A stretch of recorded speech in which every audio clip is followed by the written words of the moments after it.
അതിപരിശുദ്ധമായ നാം ഈ നല്ല സമയത്ത് ഓർത്ത് ദൈവത്തെ സ്തുതിക്കുകയും വാഴ്ത്തുകയും ചെയ്യുന്നു. വിവിധ സ്ഥലങ്ങളിൽ ആഴ്ചകളുമായിരുന്ന ദൈവത്തിന്റെ വചനം കേൾക്കുന്ന എല്ലാ പ്രിയപ്പെട്ടവർക്കും കർത്താവായ യേശുക്രിസ്തുവിന്റെ വിലയേറിയ നാമത്തിൽ എന്റെ സ്നേഹവന്ദനം. അല്പസമയത്തെ ദൈവനിശ്ചിതയ്ക്കായി ഒരു ദൈവവചന ഭാഗം വായിക്കുന്നു. ലൂക്കോസ് ചെയ്ത സുവിശേഷം 17-ാം അധ്യായം അതിന്റെ 27-ാമത്തെ വാക്യം. നോഹ പെട്ടകത്തിൽ കടന്ന നാൾ വരെ അവർ തിന്നും കുടിച്ചും വിവാഹം കഴിച്ചും വിവാഹത്തിന് കൊടുത്തും പോന്നു. ജലപ്രളയം വന്നു, അവരെ എല്ലാവരെയും മുടിച്ചു കളഞ്ഞു. വളരെ അനുഗ്രഹിക്കപ്പെട്ട ദൈവവചനമാണ് വായിച്ചത്. ഹല്ലേലൂയ. എന്താണ്? നോഹ പെട്ടകത്തിൽ കടന്ന നാൾ വരെ അവർ തിന്നും കുടിച്ചും, ഹല്ലേലൂയ, വിവാഹം കഴിച്ചും വിവാഹത്തിന് കൊടുത്തു പോന്നു. വാസ്തവത്തിൽ ഇന്നും അത് തന്നെയല്ലേ നടക്കുന്നത്? നോഹയുടെ കാലഘട്ടത്തിൽ മല്ലന്മാരും വീരന്മാരും ഒക്കെ പെരുകി ദൈവഭയമില്ലാത്ത, ദൈവത്തെ അനുസരിക്കാത്ത, ദൈവത്തോട് മറുതരിച്ച് ദൈവം അറയ്ക്കുന്ന പാപം ചെയ്ത അന്നത്തെ ജനം, അവരുടെ പാപം സ്വർഗത്തോളം എത്തിക്കഴിഞ്ഞപ്പോൾ ദൈവം ആ ജനത്തെ തകർക്കുവാൻ, നശിപ്പിക്കുവാൻ പ്ലാൻ ചെയ്ത സമയത്താണ് നോഹയ്ക്ക് ദൈവത്തിന്റെ കൃപ ലഭിക്കുന്നതും നോഹയും നോഹയുടെ കുടുംബത്തെയും ദൈവം ആ ഭൂമിയിൽ നിന്ന്, ആ ജനത്തിനിടയിൽ നിന്ന് വേർതിരിക്കാൻ ആഗ്രഹിക്കുന്നത്. അങ്ങനെ നോഹയ്ക്ക് ദൈവത്തിന്റെ കൃപ ലഭിക്കുന്നു. നോഹയോട് ദൈവം നിർദ്ദേശം കൊടുക്കുന്നു, കൽപ്പന കൊടുക്കുന്നു, പെട്ടകം പണിയുവാൻ. അങ്ങനെ നോഹ പെട്ടകം പണിത് പെട്ടകത്തിന്റെ പണി തീർന്ന് നോഹയും നോഹയുടെ കുടുംബവും പെട്ടകത്തിൽ കടക്കുന്ന നാൾ വരെ, ഹല്ലേലൂയ, ആ ജനം എന്ത് ചെയ്തു? ഹല്ലേലൂയ, അവർ തിന്നും കുടിച്ചും, ഹല്ലേലൂയ, വിവാഹം കഴിച്ചും വിവാഹത്തിന് കൊടുത്തും, ഹല്ലേലൂയ, പോന്നുവെന്നാണ്. അവർക്ക് ഈ ലോകസുഖമായിരുന്നു അവരുടെ ഏറ്റവും വലിയ പ്രാധാന്യം. വരാൻ പോകുന്ന ന്യായവിധി എന്താണെന്ന് അവർ തിരിച്ചറിഞ്ഞില്ല. ന്യായവിധിയെക്കുറിച്ച് നീതിമാനായ നോഹ ഏകദേശം 120 വർഷത്തോളം പ്രസംഗിച്ചിട്ടും അത് കേൾക്കാതെ, ചെവി കൊടുക്കാതെ അവർ തിന്നും കുടിച്ചും വിവാഹം കഴിച്ചും വിവാഹത്തിന് അമ്മ കൊടുത്തും പോരുകയാണ്, ലോകസുഖം അന്വേഷിക്കുക. ഹല്ലേലൂയ. ഇവിടുത്തെ ഭൗതികമായും ലൗകികമായ സുഖങ്ങൾക്ക് വേണ്ടി ആ ജനം തിന്നു കുടിച്ച് മരിക്കാൻ വേണ്ടി ജീവിച്ചവരാണ്. എന്താണ് സംഭവിച്ചത്? അവരുടെ ജീവിതത്തിൽ ദൈവത്തിന്റെ ന്യായവിധി വന്നു. അവർക്ക് ഒരുവനും രക്ഷ പ്രാപിക്കാൻ കഴിഞ്ഞില്ല. Praise the Lord. നാം ഈ വായിച്ച വചനത്തിൽ കർത്താവായ യേശുക്രിസ്തുവിന്റെ 2ാം വരവിനെ കുറിച്ച് യേശു തന്റെ ശിഷ്യന്മാരെ ഓർമ്മിപ്പിച്ചപ്പോൾ പറഞ്ഞത് ഈ നോഹയുടെ കാലത്തെ കുറിച്ചാണ്. അവിടെ ഇങ്ങനെ എഴുതിയിരിക്കുന്നു. ലൂക്കോസ് സുവിശേഷം 17-ാം അധ്യായം 22 തൊട്ടുള്ള വാക്യം വായിക്കുമ്പോൾ, പിന്നെ അവൻ തന്റെ ശിഷ്യന്മാരോട് പറഞ്ഞത്, നിങ്ങൾ മനുഷ്യപുത്രന്റെ ഒരു ദിവസം കാണുവാൻ ആഗ്രഹിക്കുന്ന കാലം വരും, കാണുകയില്ല താനും. അന്ന് നിങ്ങളോട് ഇതാ ഇവിടെ എന്നും അതാ അവിടെ എന്നും എന്നും പറയും. നിങ്ങൾ പോകരുത്, പിൻചെല്ലുകരുത്. മിന്നൽ ആകാശത്ത് നിന്ന് ദിക്കോട് ദിക്കെല്ലാം തിളങ്ങി മിന്നുന്നത് പോലെ മനുഷ്യപുത്രന്റെ തന്റെ ദിവസത്തിൽ ആകും. എന്നാൽ ആദ്യം അവൻ വളരെ കഷ്ടം അനുഭവിക്കുകയും ഈ തലമുറ അവനെ തള്ളിക്കളയുകയും വേണം. നോഹയുടെ കാലത്ത് സംഭവിച്ചതുപോലെ മനുഷ്യപുത്രന്റെ നാളിലും ഉണ്ടാകുമെന്ന്, ഹല്ലേലൂയ, യേശു ഭൂമിയിലായിരുന്നപ്പോൾ ശിഷ്യന്മാരോട് പറഞ്ഞ കാര്യം നമ്മൾ വായിച്ചത്. എന്താണ് നമുക്ക് മനസ്സിലാക്കാൻ കഴിയുന്നത്? മനുഷ്യപുത്രന്റെ ഒരു ദിവസം, ഹല്ലേലൂയ, മനുഷ്യപുത്രന്റെ ഒരു ദിവസം. ഒരു കള്ളപ്രവാചകന്മാരും കള്ളക്രിസ്തുക്കളും യേശു അവിടെ ഇവിടെ ഞങ്ങൾ വെളിപ്പെട്ടെന്നൊക്കെ പറയുന്നത് പോലെ, ഹല്ലേലൂയ, ഇന്ന് അനവധി കള്ളപ്രവാചകന്മാരും കള്ളക്രിസ്തുക്കളും ഇറങ്ങിയിട്ടുണ്ട്.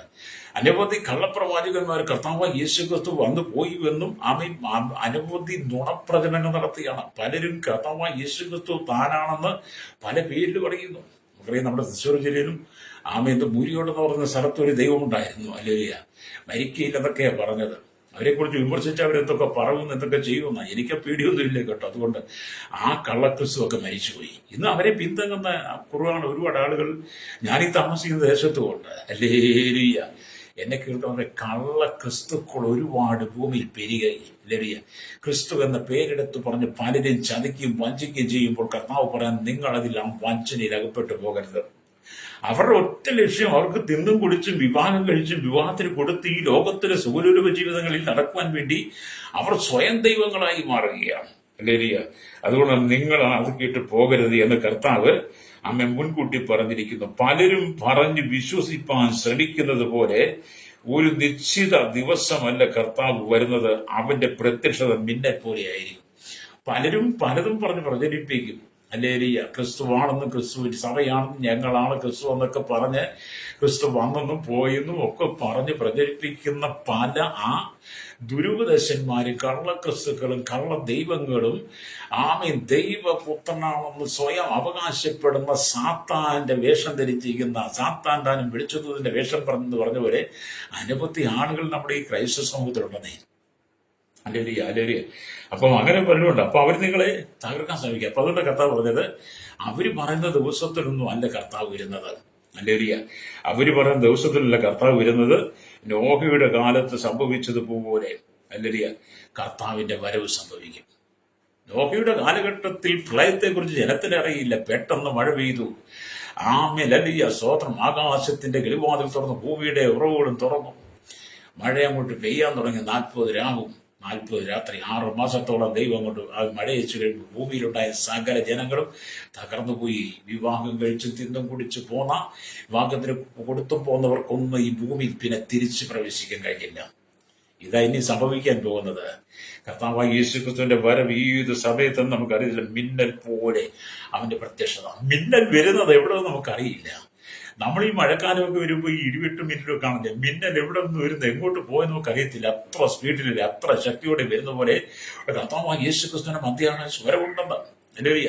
അപ്പൊ കർത്താവായ യേശുക്രിസ്തുവിന്റെ മധ്യാകാശ വരവിനെ കുറിച്ച് നാം ചിന്തിക്കുമ്പോൾ, നാം അതിനെക്കുറിച്ച് ധ്യാനിക്കുമ്പോൾ, എന്നെ കേൾക്കുന്ന സ്നേഹിതരെ ഞാൻ പറയട്ടെ, നോഹയുടെ കാലഘട്ടത്തിൽ തിന്നും കുടിച്ചും വിവാഹം കഴിച്ചും വിവാഹത്തിന് കൊടുത്തും ഈ ലോകത്തിന്റെ സുഖലോലുപത അനുസരിച്ച് ജീവിച്ച് നിങ്ങളുടെ ജീവിതത്തെ നോഹയുടെ കാലത്തെ പോലെ തകർത്ത് കളയുന്ന ഹല്ലേലൂയ. അവർക്ക് ലോകസുഖം മതിയായിരുന്നു. ഇന്നും പല ആളുകൾക്ക് ലോകസുഖം മതി. ഇവിടെ തിന്നണം, കുടിക്കണം, വിവാഹം കഴിക്കണം, പുളയ്ക്കണം, മതിക്കണം എന്നൊക്കെ ചിന്തയിൽ കൂടെ എന്നിട്ട് ക്രൈസ്തവ വിശ്വാസത്തിന്റെ പേര് പറഞ്ഞ് ദൈവത്തെ കളിപ്പിക്കുന്ന അനവധി ഹല്ലേലൂയ ആളുകൾ ഇന്നും ഉണ്ട്. നോഹയുടെ കാലത്ത് എന്ന് പറഞ്ഞ പോലെ തന്നെ. അപ്പൊ ഇവിടെ വചനം പറയുന്നത് ലോത്തിന്റെ കാലത്തെന്ന പോലെയും നോഹയുടെ കാലത്തെന്ന പോലെയും ഹല്ലേലൂയ കർത്താവിന്റെ വരവിനെ കുറിച്ച് വേദപുസ്തകം രേഖപ്പെടുത്തുന്നത്. ഹല്ലേലൂയ. ഇവിടെ യേശുക്രിസ്തു പറഞ്ഞു, നോഹ പെട്ടകത്തിൽ കടന്ന നാൾ വരെ അവർ തിന്നും കുടിച്ചും വിവാഹം കഴിച്ചും വിവാഹത്തിന് കൊടുത്തും പോന്നു. ഹല്ലേലൂയ. ജലപ്രളയം വന്നു, അവരെ എല്ലാവരെയും മുടിച്ചു കളഞ്ഞു. കണ്ടോ, ജലപ്രളയം വന്ന് അവരെ എല്ലാവരെയും മുടിച്ചു കളഞ്ഞു. ഇന്നീ സംഭവിക്കാൻ പോകുന്നതാ. കർത്താവ് മിന്നൽ പോലെ വരും. ഹല്ലേലൂയ. ആകാശത്ത് വരും. ദൈവം തന്റെ സഭയെ ചേർക്കും. പെട്ടെന്ന് വീണ്ടെടുക്കപ്പെട്ട ദൈവമക്കൾ പെട്ടെന്ന് രൂപാന്തരം പ്രാപിക്കും. കല്ലറയിൽ കിടക്കുന്നവരൊക്കെ ഉയർത്തെഴുന്നേൽക്കും. പിന്നെ ശേഷിക്കുന്ന ഈ ഭൂമി കഷ്ടതയിലൂടെ കടന്നു പോകും. ഹല്ലേലൂയ. ജലപ്രളയത്തിൽ നശിച്ചതുപോലെ ഒറ്റയടിക്ക് നശിക്കുകയല്ല. പിന്നത്തെ ഒരു 7 വർഷം കഠിനമായ അന്ത്യക്രിസ്തുവിന്റെ പോരുകൾ. നമ്മൾ ഇവിടെ കർത്താവിനെ അംഗീകരിക്കാതെ പോകുന്ന തിന്നും കുടിച്ചും വിവാഹം കഴിച്ചും വിവാഹത്തിന് കൊടുത്തും പോകുന്ന തുളച്ചു മതിക്കുന്ന ജീവിതങ്ങൾക്ക് വരാൻ പോകുന്ന ന്യായവിധി ഭയങ്കരമായിരിക്കുമെന്ന്. ഹല്ലേലൂയ. അപ്പൊ അതുകൊണ്ടാണ് ലൂക്കോസ് സുവിശേഷം 17:27 കർത്താവ് ഇങ്ങനെ പറഞ്ഞത്, നോഹയുടെ കാലത്ത് സംഭവിച്ചതുപോലെ മനുഷ്യപുത്രന്റെ നാളിൽ സംഭവിക്കുമെന്ന. ഹല്ലേലൂയ. ലൂക്കോസ് 12:26. അതുകൊണ്ട് നാം വളരെ ഭയഭക്തിയോടെ ജീവിക്കണം. ഈ ലോകത്തിന്റെ സുഖങ്ങൾക്ക് വേണ്ടി നിന്റെ ജഡത്തെ നീ വിട്ടുകൊടുക്കരുത്.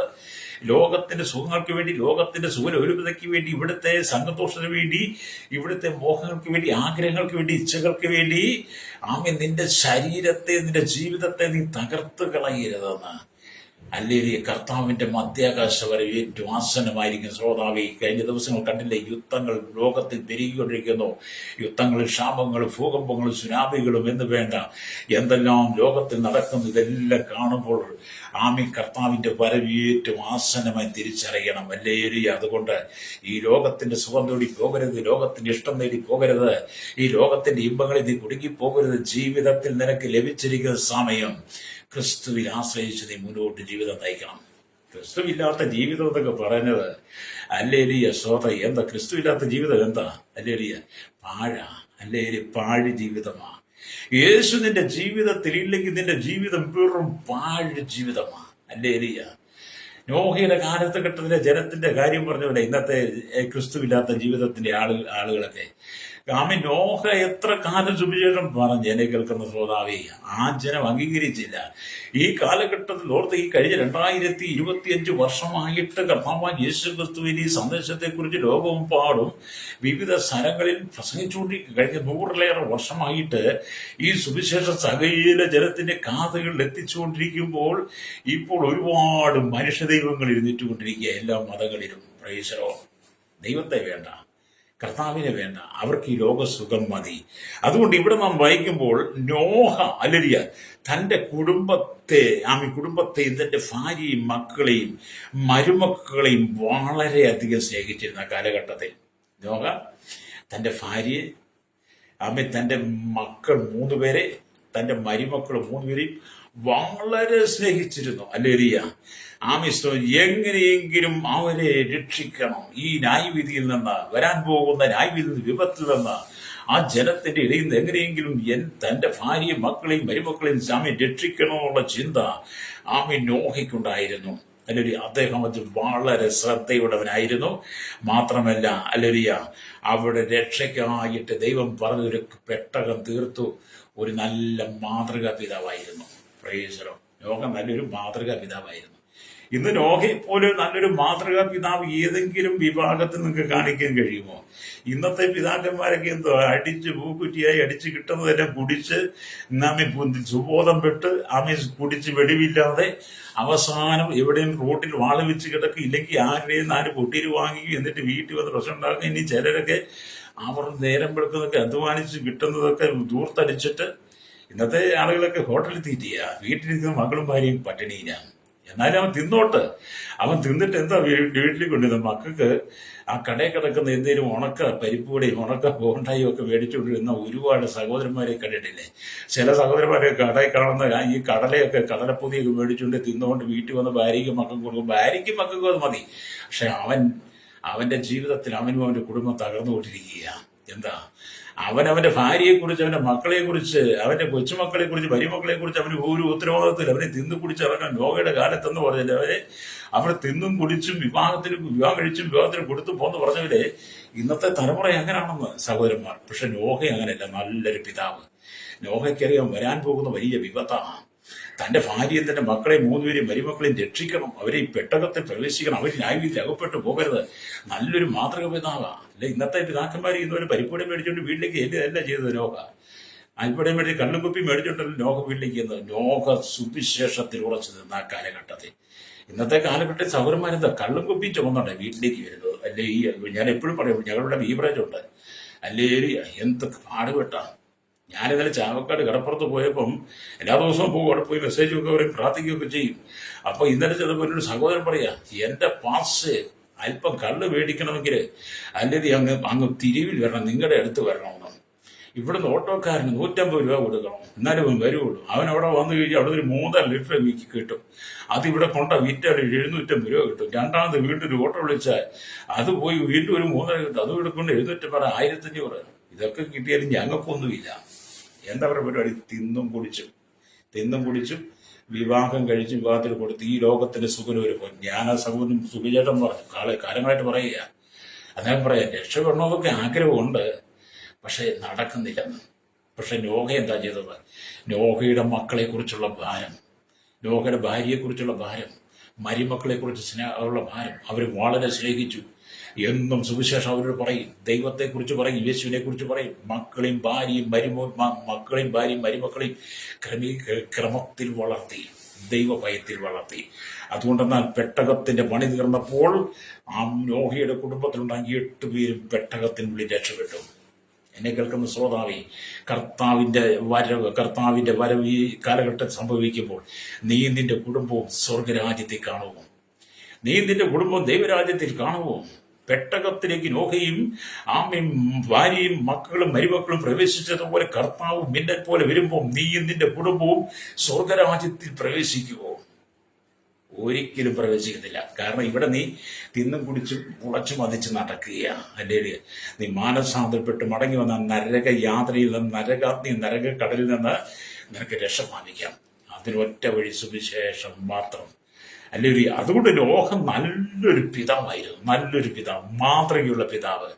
തന്റെ കുടുംബത്തെക്കുറിച്ച് ഇത്രമാത്രം കനിവുണ്ടായിരുന്നവൻ, കരുണയുണ്ടായിരുന്നവൻ, ദയുണ്ടായിരുന്നവൻ, തന്റെ ഭാര്യയെക്കുറിച്ചും മക്കളെക്കുറിച്ചും മരുമകളെക്കുറിച്ചും ഇത്രമാത്രം ഭാരമുണ്ടായിരുന്നവൻ, അവരെ ഒരിക്കലും ലോകത്തിന് വിട്ടുകൊടുക്കാതെ, ലോകക്കാർക്ക് വിട്ടുകൊടുക്കാതെ, ലോക ജനിക സുഖങ്ങൾക്ക് വിട്ടുകൊടുക്കാതെ. ഇന്നത്തെ നമ്മുടെ മാതാപിതാക്കളെ കണ്ടിട്ടില്ല. ഇന്നത്തെ മാതാപിതാക്കൾ മക്കളങ്ങോട്ട് പ്രായമായി കഴിയുമ്പോൾ അവരിലൊരു കൊടിയെടുത്ത് അങ്ങോട്ട് കൊടുക്കും. കൊടിയെടുത്ത് കൊടുത്ത് അവനെ സിന്താബ വിളിപ്പിക്കാനൊക്കെ പഠിപ്പിച്ച് രാഷ്ട്രീയക്കാരുടെ കൂടെ പറഞ്ഞു വിടും. പിന്നെ ഇവൻ എവിടെയും പോയി അടിച്ച് മറിഞ്ഞ് ഒന്നീ രക്തസാക്ഷി അല്ലെങ്കിൽ ഇവരുടെ കൈയൊക്കെ മേടിച്ച് ജയിലിൽ അകപ്പെട്ട് കിടക്കുന്ന എത്രയോ ആമീൻ കുടുംബത്തിലെ സഹോദരന്മാരെ ജയിലിൽ കിടക്കുന്ന സുവിശേഷ മുഖാന്തരമല്ല, രാഷ്ട്രീയക്കാരും മുഖാന്തരം. അല്ലേ, നോഹതന്റെ ഒറ്റ മക്കളെ രാഷ്ട്രീയത്തിലേക്ക് വിട്ടില്ല, കൊടി പിടിക്കാൻ വിട്ടില്ല. ഒറ്റവിധം രാഷ്ട്രീയങ്ങളിൽ സംഘടന കളിക്കാൻ ഒറ്റവിധത്തിനും വിട്ടില്ല. 3 മക്കളെ ആമീൻ അനുസരണത്തോടെ വളർത്തി, മരുമക്കളെ അനുസരണത്തോടെ വളർത്തി, ഭാര്യയെ വളരെ സ്നേഹിച്ചു, കുടുംബത്തെ അത്രമാത്രം സ്നേഹിച്ചു. നിനക്ക് നോഹയെപ്പോലെ നിന്റെ കുടുംബം പോറ്റാൻ കഴിയുന്നുണ്ട് ശ്രോതാവി. നിന്റെ കുടുംബം ഇന്നും രാഷ്ട്രീയത്തിന്റെ പിന്നാലെ നടക്കുകയില്ലേ, രാഷ്ട്രീയക്കാരുടെ കുടി പിടിച്ച് നടക്കുകയില്ലേ. നീ ഇന്നും രക്തച്ചൊരിച്ചിന് വേണ്ടി ഇന്നും അരക്കി ചുറ്റും കത്തിയും വെച്ചുകൊണ്ട് മാരകായുധങ്ങളുമായി ബോംബുമായി വടിവളവ് നടക്കുകയല്ലേ. നീയൊക്കെ ദൈവരാജ്യത്തിൽ പോകൂ. രക്തം ചെയ്യാം. നിന്നെ കാണണമെങ്കിൽ കള്ളുഷാപ്പിൽ വരണമല്ലോ, നിന്നെ കാണണമെങ്കിൽ ബാറിൽ വരണമല്ലോ, നിന്നെ കാണണമെങ്കിൽ ബീവറേജിന് മുമ്പിൽ വരണമല്ലോ. പക്ഷെ നോഹയെ നിങ്ങൾ എവിടെയെങ്കിലും കണ്ടിട്ടുണ്ടോ? നോഹ എവിടെയെങ്കിലും ബീവറേജിന് മുമ്പിലോ ബാറിന്റെ മുമ്പിലോ കള്ളുഷാപ്പിന് മുമ്പിലോ നിൽക്കുന്ന നിങ്ങൾ കണ്ടിട്ടുണ്ടോ? ഏതെങ്കിലും രാഷ്ട്രീയക്കാരുടെ പുറകിലോ നോഹ നിൽക്കുന്ന? അന്നത്തെ കാലത്തൊന്നും ഇല്ല, അന്നത്തെ കാര്യം നമുക്ക് അറിയത്തില്ലെങ്കിലും നോഹ അതിലൊന്നും ഇല്ലായിരുന്നു. ലോകം മാതൃകാ പിതാവാണ്. കാരണം തന്റെ മക്കളെക്കുറിച്ച് എന്നെ കേൾക്കുന്ന സഹോദര സഹോദരി, നിനക്ക് നിന്റെ കുടുംബത്തെക്കുറിച്ചാണ് ഭാരം വേണ്ടത്. നിനക്ക് നിന്റെ കുടുംബത്തെക്കുറിച്ച്, നീ വിവാഹം കഴിച്ച് നിന്റെ ഭാര്യയെക്കുറിച്ച്, നിന്റെ മക്കളെക്കുറിച്ച്, നിന്റെ മരുമക്കളെ കുറിച്ചാണ് നിനക്ക് ഭാരം വേണ്ടത്. നിന്റെ അപ്പനെ അമ്മയെക്കുറിച്ച് നിനക്ക് ഭാരം വേണ്ടത്. കുറെ ആളുകളുടെ കൂടി നീ കള്ളു കുടിച്ച് നീ കൂത്താടിക്കൊണ്ട് നിനക്ക് എന്ത് നേട്ടം കിട്ടി? നീ തകർന്നു പോയതല്ലാതെ നിനക്ക് എന്തെങ്കിലും പ്രയോജനം ഉണ്ടായോ? അല്ലേ എലിയ മീശയും പിരിച്ച് ആമേരലിയ എവിടെയും കള്ളു കുടിച്ച് വാളും വെച്ച് കിടക്കുന്നത് കണ്ടിച്ച് പിറ്റേ ദിവസം എന്താ ചെളിപ്പണ്ടത്തിൽ നിന്ന് എഴുന്നേറ്റ് വരുന്നത് കണ്ടു കഴിഞ്ഞാൽ ഇവനെന്തോ പുള്ളിയാണെന്നാ. നിന്നെ ആർക്കും ഇഷ്ടമില്ല. ഈ ഭൂമിയിൽ ഒരു നായർ വരെ പോലും ഇല്ലെന്നുള്ളതാണ്. ഞാനൊരു കണ്ണുകുടിക്കാരനായിരുന്നു. കള്ളു കുടിച്ച് വഴിയിൽ വാളും വെച്ച് കിടന്ന് പിറ്റേ ദിവസം ചെളിക്കുണ്ടത്തിനകത്ത് നിന്ന് എഴുന്നേറ്റ് വരുമ്പോൾ എന്നെ കാണുമ്പോൾ ജനം അറക്കുമായിരുന്നു. ഒരു നായയുടെ വരെ പോലും ഇല്ലായിരുന്നു. 25 വർഷം ഞാനത് തിരിച്ചറിഞ്ഞു. അതിൻ്റെ ധൈര്യത്തോടെ പറയുന്നത്. നീയൊക്കെ എത്ര എതിർത്താലും പറയും, കാരണം എൻ്റെ ജീവിതമാണ്. അതുപോലെ എത്ര എണ്ണത്തിന് എന്ന് കാണുന്നത്. എൻ്റെ ഏരിയ മാനസാന്തരപ്പെട്ട് മടങ്ങുക. കർത്താവിന്റെ വരവ് മിന്നൽ പോലെ. അല്ലേരിയ മിന്നൽ എപ്പം വന്നെന്ന് നമുക്കറിയില്ല. ഏത് സമയത്ത് കർത്താവ് വരുന്ന അറിയത്തില്ല. നോഹയുടെ കാലത്തെന്ന് ലോകത്തിന്റെ കാലത്തെന്ന് യേശു വരും. നീ നിന്റെ കുടുംബം ദൈവരാജ്യത്തിൽ കാണണമെങ്കിൽ മാനസാന്തരപ്പെട്ട് മടങ്ങി വരണം. അല്ലേരിയ സ്വതന്ത്രം പ്രൈസലോ, മാനസാന്തരപ്പെട്ട് മടങ്ങി വരണം. അല്ലേ, ഇവിടെ ദൈവത്തിന് വരമായി എബ്രാഹിം ലേഖനത്തിൽ വരുമ്പോൾ 11-ാം അധ്യായം വായിക്കും. എബ്രാഹിം 11-ാം വാക്യം വായിക്കും. കാണുന്നത് ഇങ്ങനെയാണ്. അല്ലേരിയ വിശ്വാസത്താൽ നോഹ അതുവരെ കാണാത്തവയെ കുറിച്ച് അരുളപ്പാടുണ്ടായിട്ട് ഭയഭക്തി കൊണ്ട് തന്റെ കുടുംബത്തിന്റെ രക്ഷയ്ക്കായി ഒരു പെട്ടകം തീർത്തു. അല്ലേരിയ അതിനാൽ അവൻ ലോകത്തെ കുറ്റം വിധിച്ച് അല്ലേരിയ വിശ്വാസത്തുള്ള നീതിക്ക് അവകാശിയായി തീർന്നു. അല്ലേരിയ കണ്ട നോഹയെ കുറിച്ച് എബ്രാഹിം ലേഖനത്തിൽ പൗലൂസ് രേഖപ്പെടുത്തി വെച്ചു. പൗലൂസിന്റെ കാലഘട്ടത്തെ എപ്പോഴാണ് നമ്മൾ ചിന്തിച്ചു നോക്കി. നോഹ ജീവിച്ചത് ഏത് കാലഘട്ടത്തിലാണ്? പക്ഷെ നോഹയുടെ കാലത്തെക്കുറിച്ച് പൗലൂസ് പറയണമെങ്കിൽ പൗലൂസ് എത്രമാത്രം ആ കാര്യത്തെക്കുറിച്ച് ജാഗ്രതയുള്ളവനായിരുന്നു. നോഹയെക്കുറിച്ച് ഇങ്ങനെ നല്ല സാക്ഷ്യം പൗലൂസിൽ കൂടെ ദൈവത്തിന്റെ ആത്മാവ് പറയണമെങ്കിൽ ഇത് എന്തിനാ എഴുതി വെച്ചിരിക്കുന്നത്? നിന്റെ മാനസാന്തരത്തിന് വേണ്ടിയിട്ടാണ്. നിന്റെ നീ ആ നരകാഗ്നിയിലേക്ക് പോകാതിരിക്കുക, നരകക്കടലിലേക്ക് പോകാതിരിക്കാൻ വേണ്ടിയിട്ട് നീ മാനസാന്തരപ്പെടാൻ വേണ്ടിയിട്ടാണ്. ക്രൈസ്തവ സമൂഹത്തോടെ നീ അനുസരണമുള്ളവനായി മാറണം. അല്ലെ, ഇന്നത്തെ ഏറ്റവും കൂടുതൽ അനുസരണമില്ലാത്തവര് അല്ലെ ഈ ക്രൈസ്തവ സമൂഹമാണ്. എന്നെ അടക്കം പറയുന്നത്. നിങ്ങൾ എന്നെ എന്തെല്ലാം പറഞ്ഞാലും കുഴപ്പമില്ല. കാരണം ഈ നേതൃത്വത്തെ അംഗീകരിക്കത്തില്ല, ദൈവത്തെ അനുസരിക്കത്തില്ല. ദൈവം പറയാത്ത പലതും ചെയ്തു കൂട്ടി ആമി തിന്നും കുടിച്ചും വിവാഹം കഴിച്ചും സ്വാതന്ത്ര്യം കൊടുത്ത് ഇവിടുത്തെ സുഖമനുസരിച്ച് ജീവിക്കുക. അല്ലേ എലിയ? നിങ്ങൾ അല്ലെ സ്വതം നിങ്ങൾ 1 ശമൂവേൽ പുസ്തകം 15:22 വായിക്കണം. അനുസരിക്കുന്ന യാഗത്തെക്കാൾ ശ്രദ്ധിക്കുന്ന മുട്ടാടുകളുടെ മേധസ്സിനേക്കാളും നല്ലതെന്ന്. അനുസരണം വേണം. അല്ലേ എലിയ? ദൈവത്തെ അനുസരിക്കണം. ലോകത്തിൽ ആരും നിങ്ങൾ അനുസരിച്ചില്ലെങ്കിലും സൃഷ്ടാവായ ദൈവത്തെ അനുസരിക്കണം. 120 വർഷം നോഹ സുവിശേഷം വിളിച്ചു പറഞ്ഞിട്ട് ആ ജനം അത് കേട്ടില്ലെന്ന്. നോഹയ്ക്ക് ഭ്രാന്തനാണ്. ഇവരെന്താ വിളിച്ചു പറയുന്നത്? ഇവര് വേറെ പണിയൊന്നുമില്ലേ? ഇവന്റെ കുടുംബത്തിന് വേറെ ജോലിയൊന്നുമില്ലെന്ന് ചോദിച്ച് നോഹയെ കളിയാക്കിയ അനവധി വീരന്മാർ അന്നുണ്ട്. ഇന്നും അങ്ങനെ തന്നെയാണ്. ഞങ്ങൾ സുവിശേഷം വിളിച്ചു പറയുമ്പോൾ ഞങ്ങളെ നിന്ദിക്കുന്ന, അപമാനിക്കുന്ന, പരിഹസിക്കുന്ന, ദൂഷിക്കുന്ന, കളിയാക്കുന്ന, വെല്ലുവിളിക്കുന്ന, പുസ്തകം വലിച്ചു കയറിക്കളയുന്ന, മൈക്ക് പിടിച്ചു മേടിക്കുന്ന, ഫോൺ പിടിച്ചു മേടിക്കുന്ന, താടിക്ക് തട്ടുന്ന, ചെവിക്ക് തട്ടുന്ന, മുന്തുന്ന, തള്ളുന്ന, ചാണകം വാരി എറിയുന്ന, ചാണകം തീറ്റിക്കുന്ന, കരിയോയിൽ ഒഴിക്കുന്ന, എന്താ ഞങ്ങളുടെ പട്ടണത്തിൽ കണ്ടേക്കരുത്, മേലെ നിന്നെ ഇവിടെ കണ്ടതിന്റെ മുഖം കണ്ടുപോയേക്കരുത്, നീ നാട്ടിലും കണ്ടുപോയേക്കരുത്, നീ ഞങ്ങളുടെ നോട്ടപ്പുള്ളി, നീ ഞങ്ങളുടെ ഡിപ്പാർട്ട്മെന്റ് കീഴില, നീ ഞങ്ങളുടെ ഡിപ്പാർട്ട്മെന്റിലാണ്, നിന്നെ ഞങ്ങൾ നോക്കി വെച്ചിരിക്കുക, നിനക്ക് ഞങ്ങൾ ഉന്നം വെച്ചിരിക്കുക എന്നൊക്കെ പറയുന്ന പരാക്രമചാരികളെ, ഞാൻ നിന്നോട് പറയട്ടെ, നിനക്കൊരു ദിവസം ദൈവം വെച്ചിട്ടുണ്ട്. നിന്റെ കുടുംബത്തിന്റെ രക്ഷയ്ക്ക് വേണ്ടിയിട്ടാണ് ഞങ്ങൾ സുവിശേഷം വിളിച്ചു പറയുന്നത്. ഈ തിരുക്കോണുകൾക്കകത്ത് മലകളും കുന്നുകളും കയറിയിറങ്ങി പാലരിയ ഗ്രാമാന്തരങ്ങൾ പട്ടണത്തോറും ഞങ്ങൾ വന്ന് സുവിശേഷം ഞങ്ങൾ ഇളക്കി പറയുന്നത് എന്തിനാണെന്നറിയോ? നോഹയുടെ കാലഘട്ടത്തിൽ അന്നത്തെ ജനം ന്യായവിധിയിൽ അകപ്പെട്ടതുപോലെ നീ അകപ്പെട്ടു പോകാതിരിക്കാൻ വേണ്ടിയിട്ടാണ്. ഇന്നാൾ ഒരുത്തൻ പറഞ്ഞു, ഞങ്ങളുടെ ദേശത്ത് വേണ്ട, നിങ്ങളുടെ ആൾക്കാരും ഞങ്ങളുടെ ദേശത്തില്ല, ഇവിടെ ഞങ്ങൾ 2 കൂട്ടരേ ഉള്ളൂ, ഞങ്ങൾ മാത്രമേ ജീവിച്ചാൽ മതി എന്ന് പറഞ്ഞാൽ ദൈവദാസന്മാരെ ആട്ടി ഓടിച്ചങ്ങ് പൊന്നാനിയെന്ന്. ഒരു ചുമന്ന ഉടുപ്പിട്ടവരൊക്കെ നിങ്ങൾ കണ്ടില്ലേ? വലിയ കെട്ടൊക്കെ വെട്ടി മീശയൊക്കെ ചുരുട്ടി ഇങ്ങനെ. അതുപോലെ ആലപ്പുഴയിലും അങ്ങ് കൊല്ലത്തും അല്ലേലിയ ഒക്കെ പലയിടത്തും കണ്ടില്ലേ, ചങ്ങനാശ്ശേരിയിലും ഒക്കെ അല്ലേലിയ. ഞങ്ങൾ മാത്രം മതിയെന്ന്. അതെ, നിങ്ങൾ മാത്രമേ നരകത്തിൽ കാണത്തുള്ളൂ. നിങ്ങൾ ആട്ടി ഓടിച്ച ഞങ്ങൾക്ക് നോഹയെപ്പോലെ ഞങ്ങൾ പെട്ടകത്തിനകത്ത്, നോഹയിനോടും പെട്ടകത്തിൽ സുരക്ഷിതമായതുപോലെ ഞങ്ങൾ ഞങ്ങളുടെ കർത്താവിന്റെ രാജ്യത്തിൽ, സ്വർഗരാജ്യത്തിൽ സുരക്ഷിതമാകുമ്പോൾ ഞങ്ങളെ ആട്ടി ഓടിച്ച നിങ്ങളൊക്കെ നോഹയുടെ കാലഘട്ടത്തിൽ ജനം നരകത്തിൽ കിടക്കുന്ന നിങ്ങൾ ആ നരകയാതന ചെയ്യും. അത് വരാതിരിക്കാൻ വേണ്ടിയിട്ടാണ് ഞങ്ങൾ സ്നേഹത്തോടെ സുവിശേഷം വിളിച്ചു പറയുന്നത്. നീ കേട്ടും മാനസാന്തരപ്പെടാം. അല്ലാതെ നീ കൈ തോർത്ത് കയറ്റി വെച്ച് മീശം ചുരുട്ടി നീ കള്ളും കുടിച്ച് നീ ഇങ്ങോട്ട് കനട്ടി തികട്ടി ദേഷ്യപ്പെട്ടു വരുമ്പോൾ നിങ്ങളെ കണ്ട് പേടിച്ചിട്ടൊന്നും അല്ല ഞങ്ങൾ മിണ്ടാതിരിക്കുന്നത്. ഞങ്ങൾ നിങ്ങളെപ്പോലെ തന്നെ ജനമാണ്, നിങ്ങളെപ്പോലെ തന്നെ ശരീരവും മാംസവും ജീവനും ഒക്കെയുള്ള നിങ്ങളെപ്പോലെ എല്ലാ വികാരങ്ങളും ഞങ്ങൾക്കും ഉണ്ടെന്ന്. ഞങ്ങളത് പ്രകടമാക്കാത്തത് എന്തുകൊണ്ടാണെന്നറിയോ? ഞങ്ങൾ ദൈവത്തെ ഭയപ്പെടുന്നത് കൊണ്ടാണ്. നോഹ തന്റെ ഭാര്യയും മക്കളെയും ഭയത്തിൽ വളർത്തിയോ ഞങ്ങൾ ദൈവഭയത്തിൽ ജീവിക്കുന്നവരെങ്കിലും മിണ്ടാത്തതാണ്. ഹല്ലേലൂയ. കഴിഞ്ഞ ദിവസങ്ങളിലെ UP ഞങ്ങളുടെ ദൈവദാസനെ ചെന്നൊരു കൂട്ടം ആളുകൾ അങ്ങ് പിടിച്ചിട്ട് അദ്ദേഹത്തിന്റെ വീട്ടിലിരുന്ന പുസ്തകങ്ങളും ബൈബിളും എല്ലാം പിടിച്ച് ചാക്കിനകത്ത് കെട്ടി അദ്ദേഹത്തെ കൊണ്ട് ജയിലിലടച്ചിരിക്കുക. എന്താ അദ്ദേഹം ചെയ്ത തെറ്റ്? ഞാൻ കഴിഞ്ഞ ദിവസം പ്രസംഗിച്ചു. അതെ, അദ്ദേഹം ജയിലിൽ കിടക്കണം, അദ്ദേഹം സുരക്ഷിതനാണ്, ജയിലിൽ കിടന്ന സുരക്ഷിതനാണ്. അദ്ദേഹത്തിന് പ്രത്യാശയുണ്ട്. കർത്താവ് ഇന്നും മിന്നൽ പോലെ വന്നാൽ, ലോത്തിന്റെ കാലത്ത്, നോഹയുടെ കാലത്ത് കർത്താവ് വന്നാൽ ജയിലിനകത്ത് കിടക്കുന്ന ദൈവദാസൻ നിത്യതയിലെത്തും.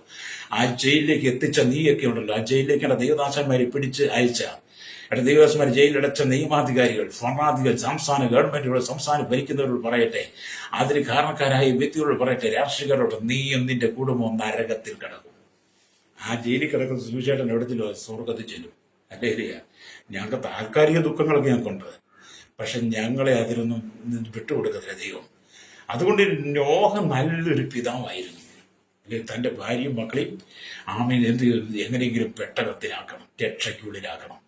അത് എന്നെ കേൾക്കുന്നവർ എന്ന് പറഞ്ഞാൽ എബ്രായലേഖനം 11-7 വാക്യത്തിൽ വായിക്കുമ്പോൾ നോഹയുടെ സ്വതം വലിയ പല സ്വഭാവ വിശേഷതകളെ കുറിച്ച് നമുക്കിവിടെ അറിയാൻ കഴിയും. നോഹയുടെ പലവിധമായ സ്വഭാവ സവിശേഷതകളെ കുറിച്ച് അറിയാൻ. വിശ്വാസത്തെ നോഹ അതുവരെ കാണാത്തവയെ കുറിച്ച് അള്ളപ്പാടുണ്ടായിട്ട് ഭയഭക്തി കൊണ്ട് തന്റെ കുടുംബത്തിന്റെ രക്ഷയ്ക്കായിട്ടൊരു പെട്ടകം തീർത്തു. അതിനാൽ അവൻ ലോകത്തെ കുറ്റം വിധിച്ച് വിശ്വാസത്തോളം നീതിക്ക് അവകാശിയായി തീർന്നു. സ്തോത്രം. അല്ലേ? ഞാൻ ഈ യോഗയെക്കുറിച്ച് വായിക്കും പഠിക്കും എനിക്ക് ഭയങ്കര സന്തോഷമാണ്. ഞാൻ ചിന്തിക്കാറ്, എൻ്റെ മാതാപിതാക്കളൊക്കെ പണ്ട് കാലത്ത് ഭയങ്കര കള്ളു കുടിക്കുന്നവരായിരുന്നു. ഞങ്ങളുടെയൊക്കെ വീടെന്ന് പറഞ്ഞാൽ തിരിച്ചറിവുണ്ടായ കാലം തൊട്ട് കള്ളുകൂടി കണ്ട വളർന്നത്. ഞാനൊക്കെ പിച്ച വെച്ച് തുടങ്ങിയ കാലം തൊട്ട് കള്ളു തന്ന എൻ്റെ വീട്ടിൽ അപ്പനും അമ്മയൊക്കെ വളർത്തിയത്. ഞാൻ ഓർക്കുന്നത്, ഞാൻ 1ാം ക്ലാസ്സിലൊക്കെ പഠിക്കുന്ന സമയം തോന്നുന്നു, അന്ന് കണ്ടു തന്ന് എൻ്റെ കൂത്താടിച്ച കാണാൻ വേണ്ടി എൻ്റെ അപ്പനും അപ്പൻ്റെ അനിയന്മാരും വല്യപ്പനും ഒക്കെ ഇരുന്ന് ഞാൻ ഓർക്കുന്നുണ്ട്. അങ്ങനെ ഞങ്ങൾ വളർന്നു വന്ന് ഞങ്ങളും കള്ളുകുടിയന്മാരായിപ്പോയി. അതാ, ചെറുപ്രായത്തിൽ 36 വയസ്സ് മുഴുകുടിയനായി മാറിയാൻ. അല്ലേ? മുഴുകുടിയനായി. അല്ലേ? ആരെയും അനുസരിച്ച്, ദൈവത്തെ അനുസരിച്ച്. പിന്നെ ദൈവം തൊട്ട് വേർതിരിച്ച് മാനസാന്തരം തന്നപ്പോഴാണ് യഥാർത്ഥത്തിൽ ദൈവമാരാണെന്നും രക്ഷ എന്താണെന്നും പെട്ടകം എന്താണെന്നും ദൈവരാജ്യം എന്താണെന്നും സ്വർഗം എന്താണെന്നും അവിടേക്ക് എങ്ങനെ പോകാമെന്നും ഒക്കെയുള്ള തിരിച്ചറിവ് വന്നതും. ഒരു പിതാവ് എന്തായിരുന്നു ചെയ്യേണ്ടത്, പിതാവിന്റെ സ്നേഹം എന്താണ്, ഒരു പിതാവ് കുടുംബത്തിൽ എങ്ങനെ കരുതണം, എങ്ങനെ സ്നേഹിക്കുന്ന ഭാര്യയ്ക്ക് വേണ്ടി, മക്കൾക്ക് വേണ്ടി, എൻ്റെ മരുമക്കൾക്ക് വേണ്ടി എങ്ങനെയാണ് ഒരു പിതാവ് നിലകൊണ്ടുകൊള്ളേണ്ടതെന്നൊക്കെ നോഹയെക്കുറിച്ച് പഠിച്ചപ്പോഴാണ് മനസ്സിലായത്. ഹല്ലേലൂയ. അതുകൊണ്ട് ഇന്ന് ഭയത്തിലാണ് ജീവിക്കുന്നത് കേട്ടോ. കാരണം ഞങ്ങൾക്കൊരു നിത്യത ദൈവം വെച്ചിട്ടുണ്ട്. ഹല്ലേലൂയ. അപ്പം നോഹയെ കുറിച്ച് അത്ര വളരെ ശക്തമാണ്. എന്നെ കേൾക്കുന്ന പ്രിയരെ, നാം ഏകനായി നിങ്ങൾക്ക് കർത്താവ് ഒരു ജീവിത സഖിയെ തന്ന് കുടുംബമായി നിങ്ങളെ യോജിപ്പിച്ചു. നിങ്ങൾ ഏകനായിരുന്നു. നിങ്ങൾ ജനിച്ചപ്പോഴേ കുടുംബമായിട്ടൊന്നും അല്ലല്ലോ ജനിച്ചത്. ജനിച്ചപ്പോഴേ നിങ്ങളുടെ ഭാര്യയോട് കൂടിയൊന്നും അല്ലല്ലോ ജനിച്ചത്. ദൈവം ആദിയിൽ ആദമിനെ ആണും പെണ്ണുമായിട്ട് സൃഷ്ടിച്ചു. ഒറ്റ സൃഷ്ടിയായിട്ടാണ്. ആദിയിൽ ദൈവം ആണും പെണ്ണും. ആദാമിൽ തന്റെ ഹൗവയുണ്ട്. ആദമൊരു ഗാഠത്തിൽ വരുത്തിയിട്ടാണ് അതിൽ അവന്റെ വാരിയലുകളിൽ ഒന്നെടുത്തിട്ട് ഒരു സ്ത്രീയെ ഉണ്ടാക്കി അവന് കൂട്ടുതുണയായിട്ട് കൊടുത്തത്.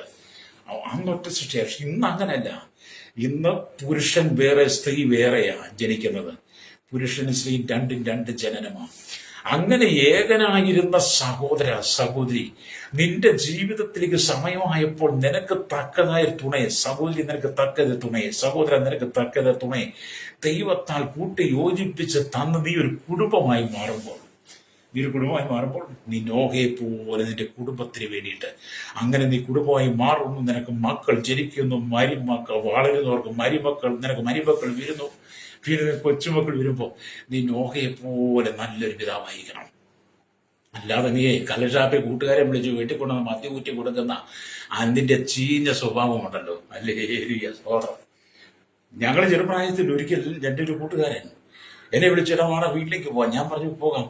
അങ്ങനെ വീട്ടിൽ പുള്ളിക്ക് രണ്ട് ആൺപിള്ളേരും ഒക്കെ ഉണ്ട്. അവിടെ ചെന്ന വീട് മുഴുവൻ കള്ളുകുടിയന്മാരിരിക്കുക.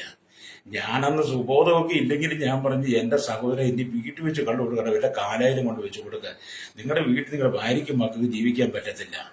അന്നെൻ്റെ ചെറിയ ബോധത്തിലാണ് ഞാൻ പറഞ്ഞിട്ടുണ്ട്. ഞാനും കള്ളുകൂടിയും പറഞ്ഞു. പക്ഷേ ഇന്നാണ് നമ്മൾ സമ്മതിക്കത്തില്ല. ഇന്നാണ് പറയുക, മോനെ നിന്റെ വീട് കള്ള് ഷാപ്പാക്കരുത്, കൂട്ടുകാരെ കൊണ്ട് നിന്റെ വീട്ടിൽ കുടിപ്പിക്കരുത്, നിന്റെ ഭാര്യയും മക്കളും അത് കണ്ട് വേദനിക്കുക. ഹല്ലേലൂയ. നിന്റെ വീട്ടിനകത്ത് കള്ള് വാങ്ങിക്കൊണ്ട് വെച്ച് നീ നിന്റെ കൂട്ടുകാരെ സൽക്കരിക്കുന്ന നിന്റെ കുടുംബത്തെ പോലെ ശാപം പിടിച്ച കുടുംബം ഈ ലോകത്തിൽ പറഞ്ഞ് കാണത്തില്ല. നീ നിന്റെ ഭാര്യ നിന്റെ മക്കളും മരുമക്കളും നിന്റെ ബന്ധുക്കളും ഒന്നിച്ച് കള്ളു കുടിക്കുന്ന വീടാണെങ്കിൽ അതാണ് ഏറ്റവും വലിയ ശപിക്കപ്പെട്ട വീട്. ദേശത്ത് മാതൃകയില്ലാത്ത വീട്. ദൈവശാപം നിന്റെ കുടുംബത്തിൽ ഇത് മാറത്തില്ല. കർത്താവ് മിന്നൽ പോലെ വരുമ്പോൾ, ലോത്തിന്റെ കാലത്തെന്ന് പറഞ്ഞ പോലെ, നോഹയുടെ കാലത്തെന്ന് പറഞ്ഞ പോലെ, കർത്താവിന്റെ വരവ് ഏറ്റവും ആസന്നമായി. കർത്താവ് മധ്യാകാശത്ത് വരുന്ന സമയത്ത് നീ നിന്റെ കുടുംബവും തള്ളപ്പെട്ടു പോകും.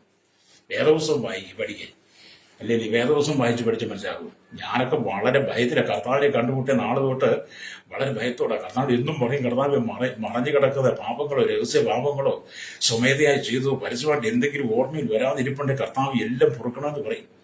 അല്ലേ, എന്താ കർത്താവിനെ കുറിച്ച് പേടി. ഹല്ലേലൂയ. അപ്പൊ നോഹയുടെ ജീവിതം നിങ്ങൾ പഠിക്കണം. ഹല്ലേലൂയ. അപ്പൊ നിങ്ങളൊരു കുടുംബമായി യോജിപ്പിച്ച് കഴിയുമ്പോൾ, മക്കളെ തന്നു കഴിയുമ്പോൾ, നിങ്ങളുടെ കുടുംബത്തെ കാത്തു സൂക്ഷിക്കേണ്ട ഉത്തരവാദിത്വം ദൈവം നിങ്ങളുടെ കരങ്ങളിൽ തന്നിരിക്കുക. നോഹയുടെ കുടുംബത്തെ കാത്തു സൂക്ഷിക്കേണ്ട ഉത്തരവാദിത്വം, ഹല്ലേലൂയ, ദൈവം നോഹയെ ഏൽപ്പിച്ചിരിക്കുക. അതുകൊണ്ട് നോഹയ്ക്ക് പെട്ടകത്തിന്റെ പണി നടത്തണം. മാത്രമല്ല, മക്കളോട് ദൈവവചനം പറയണം, ഭാര്യയോട് ദൈവവചനം പറയണം, മരുമക്കളോട് വചനം പറയണം, അവരെ സ്നേഹിക്കണം, കരുതണം. അവർക്കൊരു നല്ല മാതൃക പിതാവായി നോഹയ്ക്ക് ജീവിക്കണം. എൻ്റെ ഭാര്യയും മക്കളും ന്യായവിധിയിൽ അകപ്പെടാതെ ഞങ്ങൾക്ക് പെട്ടകത്തിലൂടെ രക്ഷ പ്രാപിക്കാനുള്ള ചിന്താഗതി നോഹയുടെ അകത്തുണ്ടായിരുന്നു. രക്തം നിനക്കൊണ്ടോ ആ ചിന്ത? എന്നെ കേൾക്കുന്ന മദ്യപാനികളോട് ഞാൻ പറയട്ടെ, കഞ്ചാവ് പിടിക്കുന്നതിനും കള്ളു കുടിക്കുന്നതിനും ചെരസടി കറുപ്പതിനും ബ്രൗൺ ഷുഗർ ഹാഷിഷ ഹെറോയിന് ആമ്യം തമ്പാക്കും തുളസിപ്പാക്കും ഒക്കെ തന്നെ വഴിയോരത്തും മുറുക്കാനും ഒക്കെ വാങ്ങി കള്ളും മേടിച്ച് കുപ്പിക്കണക്കിന് അരിയിലും തോളിലും ബാഗിലും വെച്ച് നടക്കുന്ന സഹോദര, MDMA തിന്ന് സിൻറ്റച്ച് സാമടക്കമുള്ള സകല ലഹരിക്ക് അടിമയായി ജീവിക്കുന്ന, ചുണ്ടത്ത് ആമി സിഗരറ്റ് വെച്ച് വീടി വെച്ച് വലിക്കുന്ന, ആമി ചുരുട്ട് വെച്ച് വലിക്കുന്ന സഹോദര, ഇതൊക്കെ നീ ചെയ്ത് അല്ലിയ നിന്റെ അവസാനം നരകത്തിലായിരിക്കും. ആമീൻ. നോഹയുടെ കാലത്ത് അല്ലിയ തിന്നും കുടിച്ചും ആമീൻ വിവാഹം കഴിച്ചും വിവാഹത്തിന് കൊടുത്തും പോകുന്നത് പോലെ നീ ഇന്ന് ജീവിച്ചാൽ നോഹയും കുടുംബം രക്ഷ പ്രാപിച്ചു, നീയും കുടുംബം എവിടെ ചെല്ലും? ലേരിയ. ഞങ്ങളുടെ വീട്ടിലൊക്കെ അങ്ങനെ ആയിരുന്നെങ്കിലും, ഞങ്ങളുടെ വീട് പണ്ടൊക്കെ അങ്ങനെ ആയിരുന്നെങ്കിലും, അവസാനം ഞാനൊക്കെ വിശ്വാസത്തിലേക്ക് വന്നതിന് ശേഷം എൻ്റെ അപ്പനൊക്കെ പിന്നെ മാനസാന്തരപ്പെട്ടു കേട്ടോ. Praise lord. ഹല്ലേലൂയ. ഞാനൊക്കെ മാനസാന്തരപ്പെട്ടത് എൻ്റെ നാട്ടിൽ. ഹല്ലേലൂയ. നിങ്ങളൊക്കെ ചോദിച്ചാൽ പറയും, അത്ര മോശ ജീവിതം നയിച്ചവനാ. എന്നാൽ കർത്താവ് ഒരു രക്ഷ തന്നപ്പോൾ, കർത്താവ് എനിക്ക് മാനസാന്തരം തന്നപ്പോൾ, കർത്താവിന്റെ വചനം എന്റെ അതരങ്ങളിൽ തന്നപ്പോൾ, കർത്താവിന്റെ വചനം എനിക്ക് വെളിപ്പാടായി തന്നപ്പോൾ, ദർശനങ്ങളായി തന്നപ്പോൾ, ദൈവത്തെക്കുറിച്ച് എനിക്ക് ബോധ്യമായി കഴിഞ്ഞപ്പോൾ, സ്വർഗരാജ്യം നരകത്തെക്കുറിച്ച് ബോധ്യമായി കഴിഞ്ഞപ്പോൾ ഞാൻ ദൈവത്തെ ഭയപ്പെടാൻ തുടങ്ങി. ഹല്ലേലൂയ. അത് നമ്മൾ മാനസാന്തരപ്പെടണം കേട്ടോ. എന്തിനാണ് ഇങ്ങനെയൊക്കെ വചനം പറയുന്നത്? നിങ്ങൾ രക്ഷപ്പെടാൻ വേണ്ടിയിട്ടാണ്. ഞങ്ങൾ അതുകൊണ്ട് ഈ തിരുവചനമായി ദേശത്തിന്റെ തെരുക്കോണികൾ വിളിച്ചു പറയുന്നത് ഞങ്ങൾ ഉപജീവനത്തിന് വേണ്ടിയിട്ടല്ല, ഞങ്ങളുടെ വയറിന് വേണ്ടിയിട്ടല്ല. ഹല്ലേലൂയ. അതൊക്കെ കർത്താവ് നടത്തിക്കൊള്ളും. ഹല്ലേലൂയ. നിങ്ങളുടെ മാനസാന്തരത്തിന് വേണ്ടിയിട്ടാണ് ഞങ്ങൾ സുവിശേഷം വിളിച്ചു പറയുന്നത്. ഹല്ലേലൂയ. നിങ്ങളുടെ മാനസാന്തരം വേണ്ടി ഞങ്ങൾ രാപകലില്ലാതെ പ്രാർത്ഥിക്കുന്നത്, ഇടിവിൽ നിന്ന് പ്രാർത്ഥിക്കുക. നിങ്ങൾക്ക് വേണ്ടി ജാതി മത വർഗ വർണ്ണ വ്യത്യാസമില്ലാതെ കുടിൽ തൊട്ട് കൊട്ടാരത്തിൽ വരെ പാർക്കുന്ന സകല ജനത്തിനും വേണ്ടി പ്രാർത്ഥിക്കുക. ഞാനങ്ങനെ പ്രാർത്ഥിക്കുന്ന ഒരാളാകട്ടോ. കാരണം എനിക്ക് വേണ്ടി ആയിരങ്ങൾ പതിനായിരങ്ങൾ എനിക്ക് വേണ്ടി ഒരു കാലഘട്ടത്തിൽ പ്രാർത്ഥിച്ച പ്രാർത്ഥന ഫലമാണ് ഞാൻ ഈ സുവിശേഷമായി നിൽക്കുന്നത്. അതുകൊണ്ട് ഞാൻ മറ്റുള്ളവർക്ക് വേണ്ടി പ്രാർത്ഥിക്കാൻ വളരെ കടപ്പെട്ടവൻ. അവർ പറയുന്നു വേണ്ട, ഞാൻ നിങ്ങൾക്ക് വേണ്ടി ഞാൻ ഒരുപാട് പരസ്യ പ്രാർത്ഥനയൊക്കെ പബ്ലിക്കേറ്റൊക്കെ ചെയ്യാറുണ്ട്. കാണുന്നവർക്ക് വലിയൊരു അസ്വസ്ഥത തോന്നിയാലും പക്ഷെ എന്തുകൊണ്ടത് ചെയ്യുന്നതെന്നറിയാമോ? എനിക്ക് വേണ്ടി ആയിരങ്ങൾ കരഞ്ഞിട്ടുണ്ട്. അവനൊന്ന് രക്ഷപ്പെടണം, അവനൊന്ന് മാനസാന്തരപ്പെടണം, അവന്റെ മദ്യപാനം നിർത്തണം, പുകവലി നിർത്തണം, അവന്റെ മയക്കുമരുന്ന് വിടിവിക്കപ്പെടണം, അവന്റെ ധാരണയായി ജീവിതം വിട്ട് അവന് സമാധാന പുരുഷനായി സുവിശേഷകനായി ഞങ്ങളുടെ നാട്ടിൽ കാണുമെന്ന് ആഗ്രഹിച്ച് എൻ്റെ നാട്ടുകാരുണ്ട് കേട്ടോ. വലിയ അതുകൊണ്ട് ഞാനിത് പരസ്യമായിട്ട് നിങ്ങൾ പ്രാർത്ഥിക്കുക. എൻ്റെ പ്രാർത്ഥനയ്ക്കകത്ത് ജാതിയില്ല, മതമില്ല, നിറമില്ല, വർണ്ണമില്ല, വലിപ്പച്ചെറുപ്പമൊന്നുമില്ല, അല്ലെങ്കിൽ സ്ഥാനമാനങ്ങളൊന്നുമില്ല. എൻ്റെ പ്രാർത്ഥനയ്ക്കകത്ത് അല്ലെങ്കിൽ ഒറ്റ ലക്ഷ്യമുള്ളൂ, എല്ലാവരും ഒരുപോലെ സ്നേഹിക്കുക. Praise the Lord. ജാതിയുടെ പേരിലല്ല, ഞാനൊരു മതത്തിന്റെ പ്രാർത്ഥന ചെയ്യാറില്ല, ഒരു സംഘടനയുടെ പ്രാർത്ഥന ചെയ്യാറില്ല. ദൈവം എന്നെ പഠിപ്പിച്ചൊരൊറ്റ കാര്യം, ആത്മാക്കൾക്ക് വേണ്ടി കരയുക, ആത്മാക്കൾക്ക് വേണ്ടി പ്രാർത്ഥിക്കണം, ആത്മാക്കൾക്ക് വേണ്ടി കരയണം, ആത്മാക്കൾ ഇടിവി നിൽക്കണം, അവർക്ക് വേണ്ടി പ്രാർത്ഥിക്കണം. അവര് നിന്നോട് പറഞ്ഞിട്ടല്ല നീ പ്രാർത്ഥിക്കേണ്ടത്, അവര് പറയാതെ തന്നെ നീ പ്രാർത്ഥിക്കണം. കാരണം ഞാൻ ആരോടും പറഞ്ഞിട്ടല്ല എനിക്ക് വേണ്ടി അവർ പ്രാർത്ഥിച്ചത്, അവരെന്നോട് ചോദിക്കാതെ എനിക്ക് വേണ്ടി പ്രാർത്ഥിച്ചത്. എനിക്ക് രക്ഷ കിട്ടിയെങ്കിൽ ഞാൻ ആരോട് ചോദിച്ചിട്ടല്ല മറ്റുള്ളവർക്ക് വേണ്ടി പ്രാർത്ഥിക്കേണ്ടത്. ഞാൻ എനിക്ക് ലഭിച്ച അനുഭവത്തിൽ ഞാൻ മറ്റുള്ളവർക്ക് പ്രാർത്ഥിക്കുക. അതുകൊണ്ടാണ് ഞാൻ എല്ലാവരും പറഞ്ഞു, നിങ്ങൾക്ക് രാത്രിയിലും പകലും ഏത് സമയത്തും എന്നെ വിളിച്ചാൽ ഞാൻ നിങ്ങൾക്ക് വേണ്ടി പ്രാർത്ഥിക്കും. അല്ല പാസ് ഉറക്കമല്ലേ, ക്ഷീണമല്ലേ, ശുശ്രൂഷ കഴിഞ്ഞ് വിശ്രമിക്കുകയല്ലേ, ഇപ്പം വിളിച്ചേക്ക, അങ്ങനെയൊന്നുമില്ല. 24 മണിക്കൂർ ഞാൻ ഫോൺ എടുക്കും.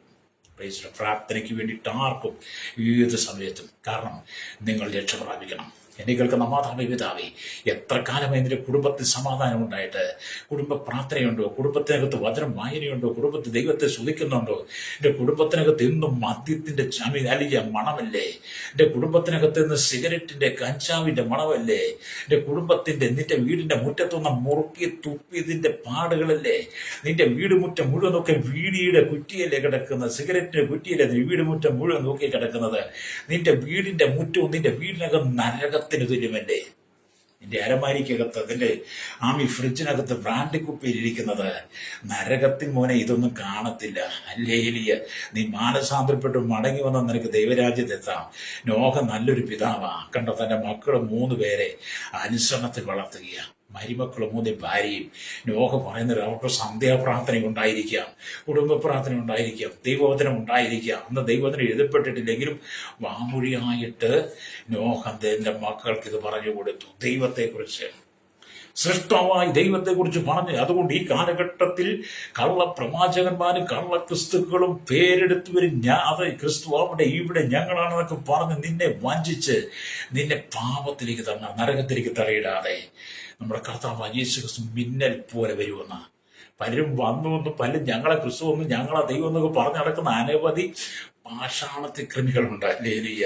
അവരല്ല കേട്ടോ, കർത്താവ് പറഞ്ഞ് മിന്നൽ പോലെ വരുമെന്നാ. ഇതേ വന്നിട്ടില്ല, വരും ഉടനെ തന്നെ. അല്ലെങ്കിൽ നീ നിത്യതയിൽ കാണുമോ? നിത്യതയിൽ നീ കാണുമോ? ഹല്ലേലൂയ. അപ്പൊ ഇവിടെ ദൈവത്തിന് വചനം പറയുന്നത്, ഹല്ലേലൂയ, അവൻ നോഹയുടെ കുടുംബത്തെ കുറിച്ച്, നോഹ എപ്പോഴും ശ്രദ്ധയുള്ളവനായിരുന്നു. കുടുംബത്തെക്കുറിച്ച് മക്കൾ എങ്ങോട്ട് പോയാലും, പിന്നെ അതിന്റെ നോഹ വിട്ട് മക്കൾ എങ്ങോട്ട് പോയി, നോഹയുടെ കൂടെ പെട്ടകം പണി 3 മക്കളും ഒക്കെ പങ്കാളിയായിരിക്കാം. മക്കളും ഭാര്യയും മരുമക്കളും എല്ലാം പെട്ടകത്തിന്റെ പണിയിൽ അവർ വളരെ ശ്രദ്ധയുള്ളവരായിരുന്നു. ഹല്ലേലൂയ. അപ്പം വരുവാൻ പോകുന്ന ഭയങ്കരമായ ആമേലരിയ വരുവാൻ പോകുന്ന ഭയങ്കരമായ ന്യായവിധിയിൽ നിന്നും തന്റെ കുടുംബത്തെ കാത്തു സൂക്ഷിക്കുവാൻ തീർച്ചയായും ആമൻ ഒരു വഴി കണ്ടെത്തണം എന്നുള്ളത് നോഹയുടെ ആഗ്രഹമായിരുന്നു. ഹല്ലേലൂയ. കർത്താവ് നിങ്ങൾക്ക് നൽകിയിരിക്കുന്ന താലന്തുകളെ കുറിച്ച് മാത്രമല്ല, നിങ്ങളുടെ മക്കളെ കുറിച്ച് നിങ്ങൾ ദൈവത്തോട് കണക്ക് പറയണം.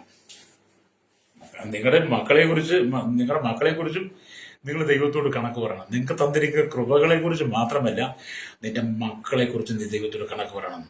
എന്നെ കേൾക്കുന്ന മാതാവി, നിന്റെ മക്കൾ ഹല്ലേലൂയ മദ്യത്തിനടിമയായാൽ നീ കണക്ക് പറയേണ്ടി വരും.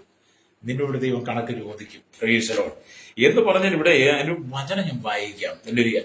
മത്തായിയുടെ സുവിശേഷത്തിലേക്ക് വരുമ്പോൾ 25-ാം അധ്യായം, ഹല്ലേലൂയ, അതിന്റെ 30-ാമത്തെ വാക്യത്തിലേക്ക് വരും കാണുന്നുണ്ട്. എന്നാൽ കൊള്ളരുതാത്ത ദാസനെ ഏറ്റവും പുറത്തുള്ള ഇരുട്ടിലേക്ക് തള്ളിക്കളവീൻ, അവിടെ കരച്ചിലും തല്ലുകടിയും ഉണ്ടാകും. കൊള്ളരുതാത്ത ദാസനെ ഏറ്റവും പുറത്തുള്ള ഇരുട്ടിലേക്ക് തള്ളിക്കളവിൻ, അവിടെ എന്തുണ്ട്? കരച്ചിലും തല്ലുകടിയും ഉണ്ടാകുന്ന ഇവിടെ കർത്താവ് പറഞ്ഞൊരു വാക്യമാണ്. അല്ലേ, എന്താണ് ഇതിന്റെ ചരിത്ര പശ്ചാത്തലം? അല്ലയോ, കർത്താവ് ഒരു ഉപമയെ വേദപുസ്തകത്തിൽ നമുക്ക് പറഞ്ഞു തരിക. യജമാനൻ ദൂരദേശത്തേക്ക് യാത്ര പോകുന്ന സമയത്ത് ഒരുവനെ വിളിച്ച് അവൻ 5 താലന്ത് കൊടുത്ത്, അവരോടനെ വിളിച്ച് 2 താലന്ത് കൊടുത്തു, മറ്റൊരു വിളിച്ച് 1 താലന്ത് കൊടുത്തു.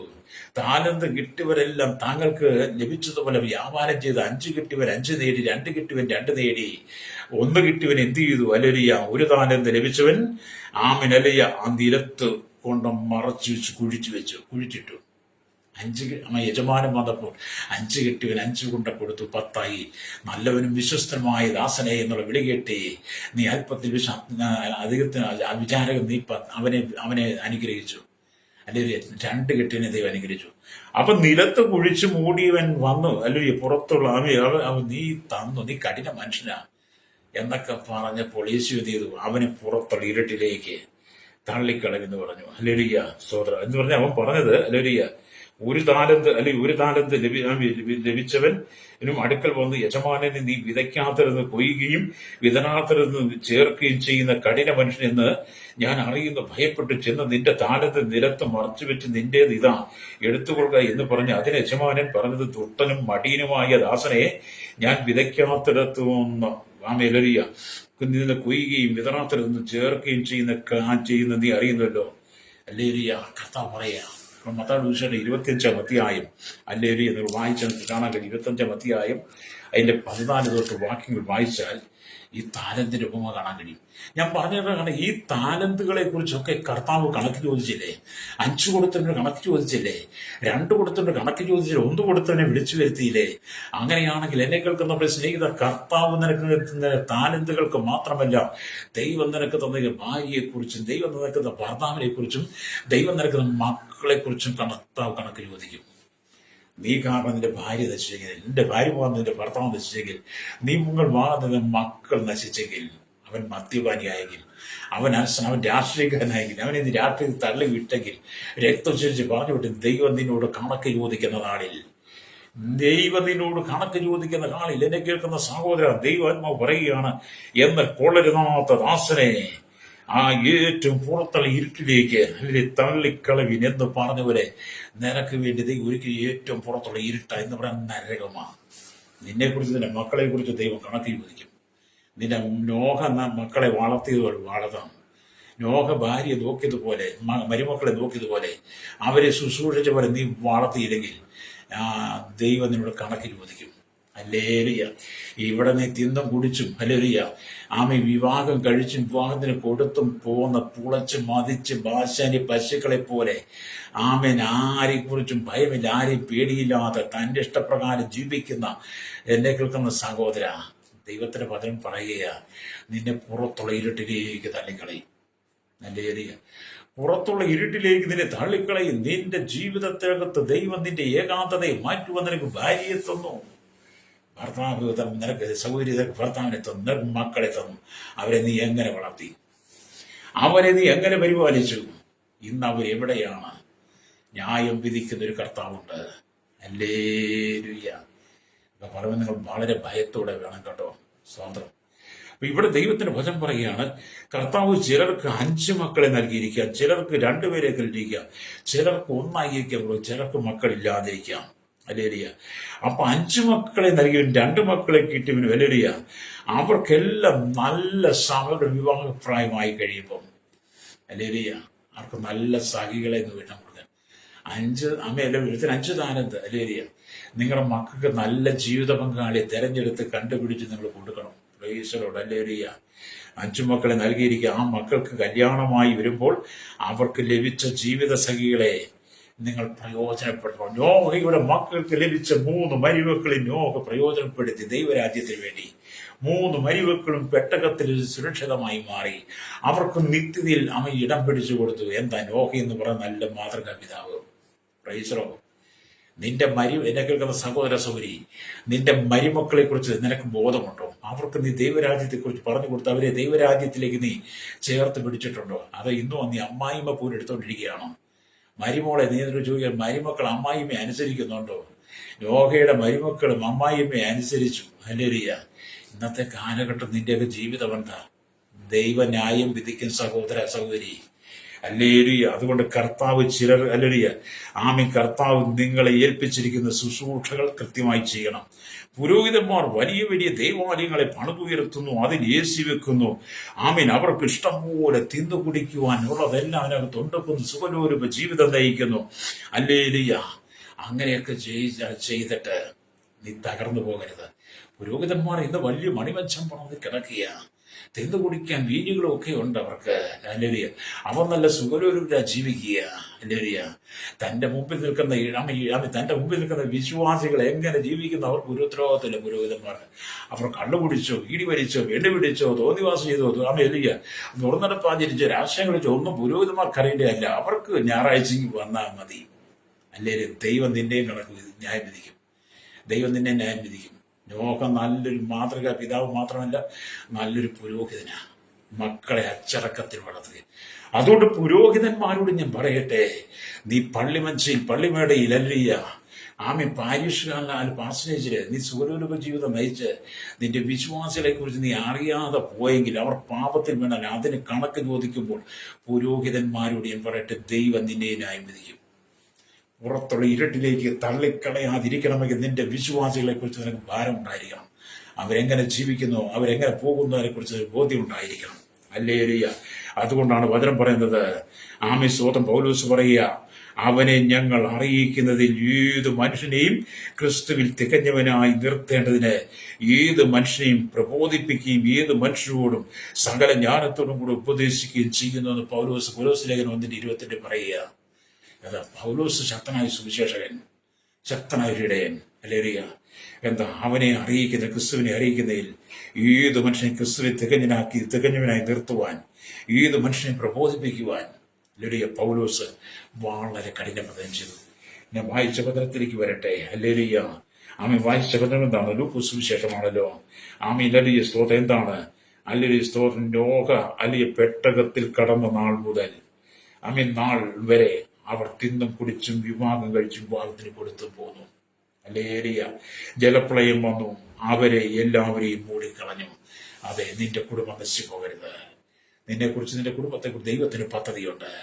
അതുകൊണ്ട് നിന്റെ കുടുംബത്തെ പോറ്റി പുലർത്തി നല്ലൊരു പിതാവായിരിക്കരുത് നിന്റെ ഉത്തരവാദിത്വം. നല്ലൊരു പുരോഹിതനായി കണ്ണുകളടച്ചാട്ട് പരിശുദ്ധ ഞങ്ങളുടെ നല്ല ദൈവമേ സ്വർഗ്ഗ പിതാവേ, അനുഗ്രഹിക്കപ്പെട്ട നല്ല സമയത്തിനായി ഈ വചനം കേട്ടുകൊണ്ടിരിക്കുന്ന സകല ജനത്തെ ഇവിടുത്തെ കരങ്ങളിൽ ഏൽപ്പിക്കുന്നു. പാപത്തിന്റെ വശീകരണത്തിൽ സകല കുടുംബങ്ങൾ നശിക്കുമ്പോൾ നോഹയുടെ കാലത്തെന്നപോലെ ഒരു ന്യായവിധി നാളുകളിൽ വരുന്നു. നിന്നെ പോലെ കർത്താവ് മധ്യാകാശത്ത് വരുമ്പോൾ ഈ നോഹയുടെ കാലത്ത് ജനം മുഴുവൻ ന്യായവിധിയിൽ അകപ്പെട്ട് പ്രളയത്തിൽ നശിച്ചുപോലെ ജനം നശിക്കപ്പെട്ടു പോകാതെ നോഹയെ പോലെ നല്ല മാതൃകാ പിതാവായി തന്റെ കുടുംബത്തിന് വേണ്ടി, മക്കൾക്ക് വേണ്ടി, ഭാര്യയ്ക്ക് വേണ്ടി വളരെ ഉത്തരവാദിത്തോടെ പെട്ടകം തീർത്തതുപോലെ ഈ കാലഘട്ടത്തിൽ ദൈവമക്കളും ദൈവസഭയെ സുരക്ഷിതമായി തിരുവാൻ പുരോഹിതന്മാരെ ദൈവരങ്ങൾ ഏൽപ്പിക്കുന്നു. തന്റെ വിശ്വാസികൾക്ക് വേണ്ടി, അവിടെ രക്ഷയ്ക്ക് വേണ്ടി അവരെ സ്വർഗരാജ്യത്തിൽ പ്രവേശിക്കത്തക്ക നിലയിൽ ദൈവമക്കൾ ഇടിവി നിൽക്കുന്ന കണ്ണയിലൂടെ പ്രാർത്ഥിക്കുന്ന അനുഭവത്തെ ഉണ്ടാകുവാൻ ഞാൻ ലോകം മുഴുവൻ അധാർമ്മത്തിലേക്ക് വീടുകൊണ്ടിരിക്കുകയാണ്, പാപത്തിലേക്ക് വീടുകൊണ്ടിരിക്കുന്നു. അതിന് നല്ലൊരു മാനസാന്തരത്തെ ദൈവം കൊടുക്കുന്ന യേശുവിന്റെ കരങ്ങൾ ഏൽപ്പിക്കുന്നു. ആരും നഷ്ടപ്പെട്ടു പോട്ടെയാകരുത്. ലോകപാഠന ദൈവമക്കളെ ദൈവദാസന്മാരെ ഓർത്ത് പ്രാർത്ഥിക്കും. സുവിശേഷം മുഖാന്തരം അനവധി ആൾ ജയിലിലുണ്ട്, പീഡനമുണ്ട്. കർത്താവ് വിടിവിക്കണമേ. കർത്താവ് കഴിഞ്ഞ ദിവസം ലോകം മുഴുവൻ യുദ്ധത്തിന്റെ ഒരു സമാനതയിൽ കടന്നു പോകുന്നു. ഏത് സമയത്ത് എന്ത് സംഭവിക്കും? അനവധി ആളുകൾ ആമേൻ മിസൈൽ ബോംബാക്കളും മരിച്ചുകൊണ്ടിരിക്കുന്നു. ലോകരാജ്യങ്ങളെ സമാധാനത്തെ ഞങ്ങൾ പ്രാർത്ഥിക്കുന്നു. സകലത്തിനും ദൈവ നീതി വെളിപ്പെടണം യേശുവിന്റെ നാമത്തിൽ തന്നെ. ആമേൻ, ആമേൻ.